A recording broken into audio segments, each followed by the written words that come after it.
নমাজের দেরি হয়ে যেতেছি গারে। মালিক ইয়াউমিদ্দিন। ইয়াকা নাবুদু ওয়া ধর্মীয় অনুভূতিতে আঘাতের অভিযোগে হবিগঞ্জে কন্টেন্ট ক্রিয়েটর স্বামী স্ত্রীর বিরুদ্ধে আদালতে মামলা দায়ের করা হয়েছে। আদালত মামলাটি আমলে নিয়ে এফআইআরের আদেশ দিয়েছেন। মঙ্গলবার দুপুরে আইনজীবী সেলিম আহমেদ বাদী হয়ে মামলাটি দায়ের করেন। মামলায় আসামি করা হয় চুনারুঘাট উপজেলার ইসমাইল মিয়ার পুত্র ইব্রাহিম ও তার স্ত্রী মুক্তা আক্তারকে। মামলার বিবরণে জানা যায়, সামাজিক যোগাযোগ মাধ্যমে ছড়িয়ে পড়া তাদের একটি ভিডিও শেয়ার করেছেন অনেকে।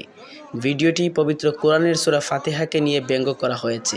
এই কন্টেন্ট মানুষের ধর্মানুভূতিতে আঘাত এনেছে বলে মনে করা হচ্ছে।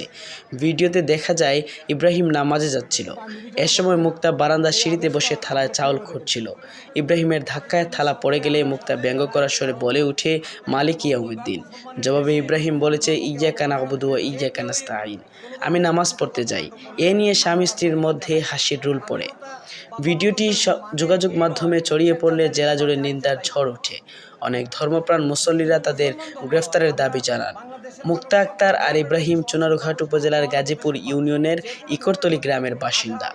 এর আগে বিষয়টি নিয়ে সামাজিক যোগাযোগ মাধ্যমে তাদের গ্রেফতারের দাবি উঠলে তারা লাইভে এসে ক্ষমা চেয়েছেন। তারপরও তৌহিদি জনতা তাদের গ্রেফতারের দাবি জানিয়ে আসছেন।